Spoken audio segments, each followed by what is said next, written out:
Surround yourself with uplifting people. Break up with your sorrows. Don't waste your time, leave your struggles behind and smile. It's your best makeup. Hello, ladies and gentlemen. Welcome to my new show, Songs of My Life. My name is Luana Sandoval, and today we're going to talk about music business and co-writing. Today I have a very special guest. He's my co-writer, and we wrote a song together. His name is Matthew Chinitz. Welcome to the show. Thank you very much. I'm very excited to be here. Awesome. I heard you work for BMI. How did you get this job, and what are your duties? I do. I graduated college with a degree in business and entertainment, and so I was really focused on going into the music industry. And it happened during COVID too, so I had the opportunity to live at home, and I know a lot of people, lost a lot during COVID, but I was able to really focus and able to apply for a lot of jobs and persevere. And after 6 months of straight rejections, I finally got BMI to give me a chance, and I'm really happy working there. What I do is I do Works Registration. So when we wrote our song together and we registered it, it comes across mine or one of my colleagues' desks to make sure all the splits are right and all the shares so that all the people get paid correctly. And it really feels good to be helping songwriters in that way. That's really good to know, because most songwriters, they don't have any idea how the music business works, and they lose so much money if they don't register the songs, or people steal their songs if they put it on YouTube without having it registered with ASAC or BMI. So I really love what you do, and it's also helpful to teach other songwriters about split sheet and etc. Can you talk about royalties? Like, what's the difference between getting royalties from sync placements, like big shows from American Idol, versus streaming services like Spotify? Like, I personally got my first royalty check for my song from American Idol. Yeah, definitely, happily. I don't just love it, or I don't just work for BMI. I just love what I do. So I'm happy to talk about that. So, like you brought up, one of the big things is the difference between streaming services and sync. Mm-hmm. And sync is such a big part of the industry today for songwriters like ourselves and producers to really start making an inroad into becoming a professional or finding ways to make more money in music. And sync, for anyone who doesn't know, is when a music is placed in TVs or film or movies. And those come with different kinds of licenses and payments and royalties. And so BMI in general pays out about 4 or 5 times a year. And so on a royalty statement, you would see your sync placements will usually come in advance, and then as the show is aired, it collects royalties. And then streaming services collect royalties based on plays. So every time a song or your song is played, it accumulates 0.001 cents. Although I do think that I had seen recently that the Congress was enacting stuff to laws to increase the streaming rates, the streaming royalty rates. And I do believe that went through, so it should be a little bit more than that 0.001 cent now. Not much. So the other really interesting thing about royalties that I've always found really interesting is the difference between an artist and a songwriter, and the way that comes together to create the splits, and also the way it interacts with radio play. And I know with the rise of streaming, radio is taking a hit, but the money that's generated from radio is still off the charts. And in America, we don't actually pay the artists when their song is played on the radio, but we do pay the songwriter. Whereas in not every other country, but a lot of other countries around the world, they'll pay both the artist and the songwriter. But what that's led to is those other countries around the world not paying our artists when their songs are played, because we don't pay their artists. So there's all this money abroad just waiting, and it's something that a professor of mine had been working on a long time ago, trying to get all of the radio stations together to agree to pay, but unfortunately they weren't able to do it at the time, and so hopefully that'll change someday soon. So that way artists can start getting paid those royalties from radio, not just the songwriters, and get access to that big international pool of money. Sounds about right, yeah. I learned something new. I didn't know that in other countries, like recording artists won't get paid. So. Yeah. Our system could be a little bit better in that sense. That's right. Yeah. We really got to pay our artists, pay the musicians, make sure that, that for something that is so ubiquitous and so widespread, music, and brings so much joy to people, to not pay the people who create it, I think is really something that we need to look at as a big problem. It is, and then plus all the royalty-free music, and because filmmakers, they don't want to pay artists or composers. Yeah. Well, that was really insightful. Thank you for sharing. Definitely. How did you get started with songwriting, and what was the first song you wrote about?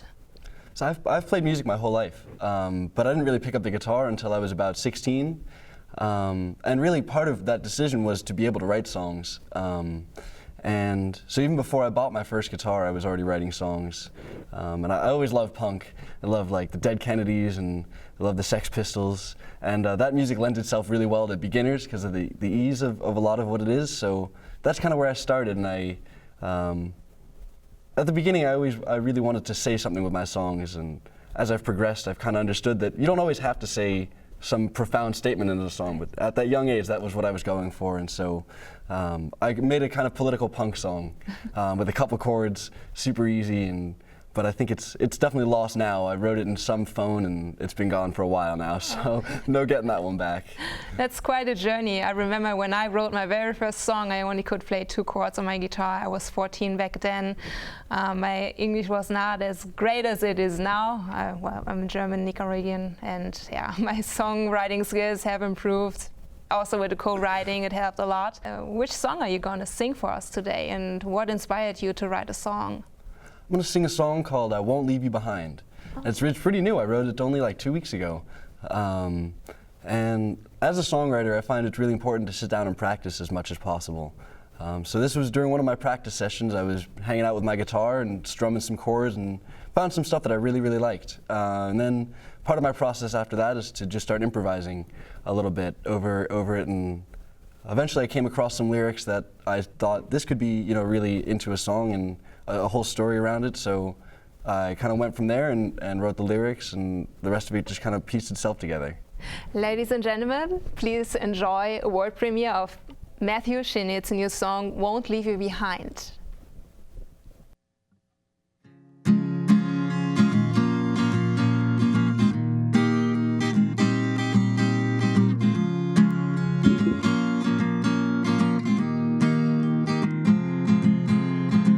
Such a delicate doll on a shelf, never taken down. Just watching the sun going round, keeps busy counting the clouds. Painted skin fading every day, no mirrors, you look away. Wishing you could feel again, or even just pretend.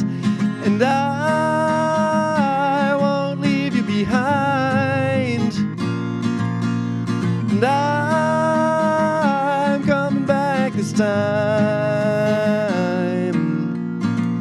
No one let you figure it out, things were always done for you. And take up space, you take your place, is there anything more to do? That little smile that's on your face completes the mask that shows no pain. Is it hard to be yourself if you've never had the chance?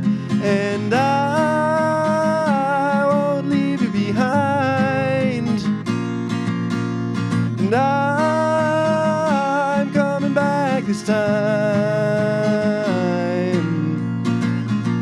I've come to realize this big old house of lies was a prison to your mind, and it's time to step outside. And I won't leave you behind, and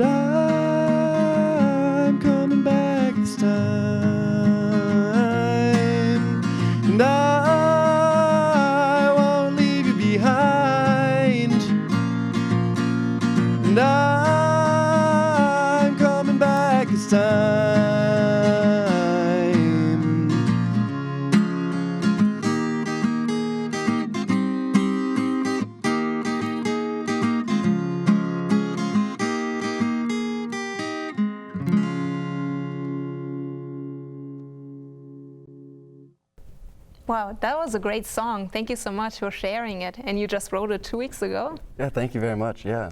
Wow, that's impressive. Thank you so much. All right, we have a little break. Stay tuned, and we're going to perform a song together.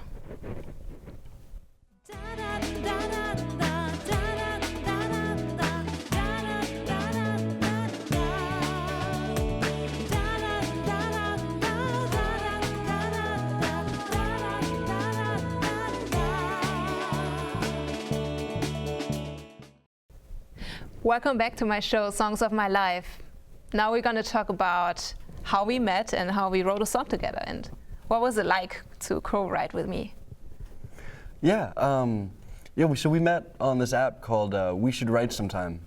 And what it is essentially, it's like a dating app in a sense, where you have profiles and you're able to swipe through people in your area and even worldwide, and find songwriters and connect. And I've had some actually really great experiences with that app with you and a couple other people. I've managed to write some really great songs and find some really cool people. So I think it's a really great resource, and yeah, everyone should definitely check it out. They're definitely not sponsoring us, but you should check them out if you want to find some really cool songwriters. And then writing with you specifically, everyone brings something different to the table when you're writing a song. And in your case, you had the lyrics for this song already written, and so when I came into the song process, it was more about realizing the vision that was already there, which is always just a really fun part of the process to help someone else along to kind of discover what that song could be from where it originally starts out. And so yeah, it was a really great experience. Looking at the way that you write things and arrange things, I really like the piano parts you came up with. Yeah, I think I'd love to write again sometime. Oh, thank you for your words. Yeah, I agree. You were the second person I wrote with through this app. So I learned something new from every co-writing session. Some people are more into producing, some are more into, like, you're a better guitarist than me. Yeah, you always add up to something. That's what I love about co-writing. And the song we wrote about it's called Everything Falls Into Place, and it's about moving to Nashville, making a brand new start in a new city. And there's so many songwriters in Nashville, and you come here with unwritten songs, and you write together with people and pitch your songs to music supervisors. So that's what it's about. And yeah, I know we can both relate to that for sure. Moving down here, I know we're both relatively recent. Right.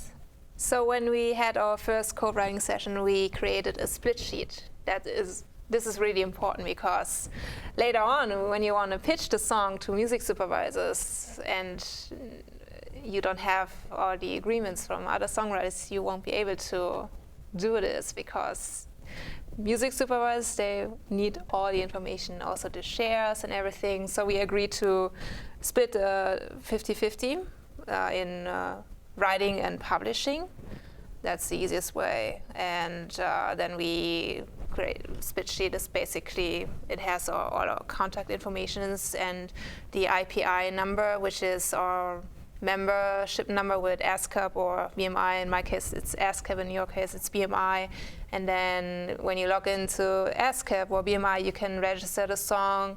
You just add new song, new title, and then you have all the information in it, and that's the way you can get paid. Both of us can get paid. And also, some songwriters, they don't know that you can submit a set list when you perform the song live at a music venue. Let's say when I performed my song at the Bitter End in New York, I submitted my set list with my original songs, and then ASCAP paid me, because every music venue pays royalties. I don't know how much it is in a year, but they do have to pay to ASCAP or BMI. And that's the way how songwriters are getting paid.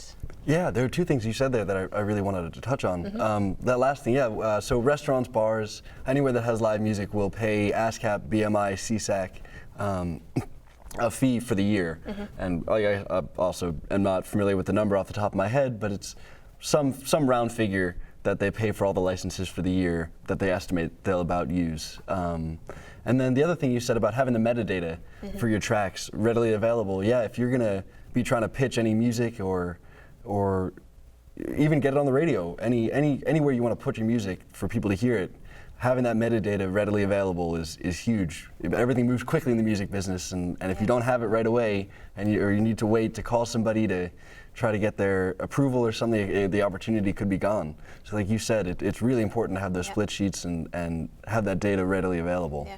Being organized is the key. Yeah. Having all the information from everyone you worked with, everybody, and then you can do whatever you want with the song, and as long as you have the split sheets, everything, and it's registered.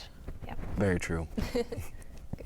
Absolutely. Okay, let's perform it for the audience. Sounds good.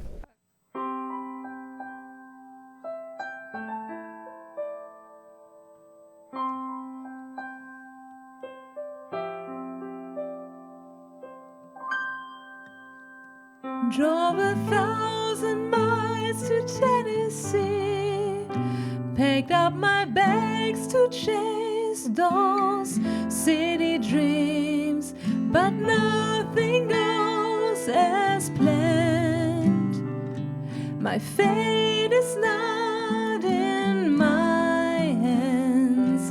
I never give up the gift that God has given me.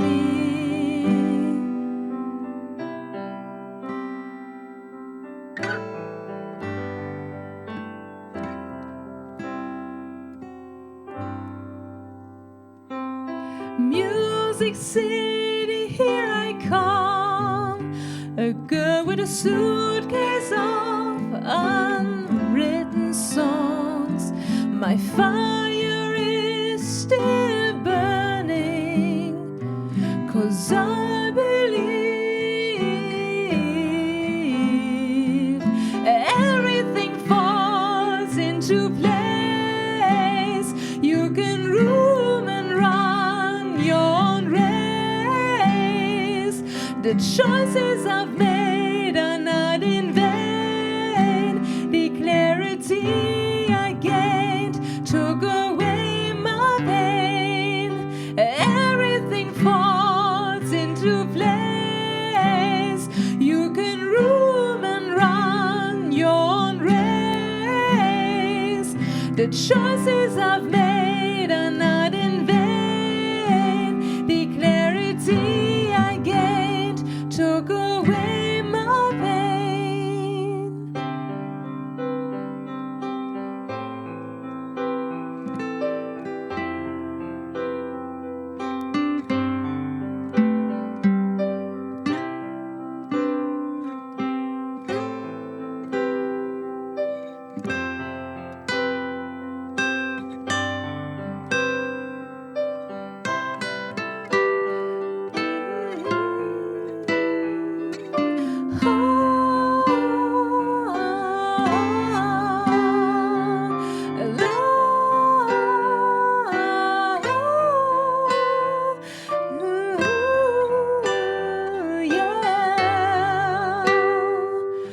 Everything falls into place. You can roam and run your own race.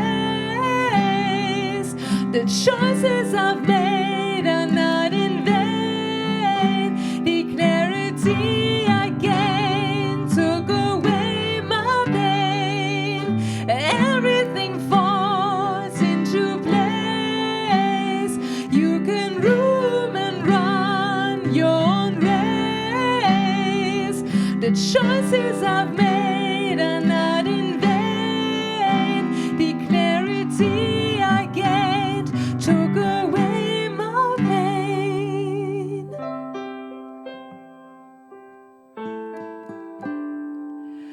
Finally, I spread my wings and fly, 'cause I believe everything falls into place. So that was fun. thank you so much for being my first guest in my show. And if you have a question, you can email me at info@luanasandoval.com, any question regarding music business or songwriting, and I'm going to answer your questions in the next episode. And you can follow Matthew on Instagram, and you can follow me on social media, or just go to my website, luanasandoval.com, and I'll see you in the next episode. Goodbye. Find the joy.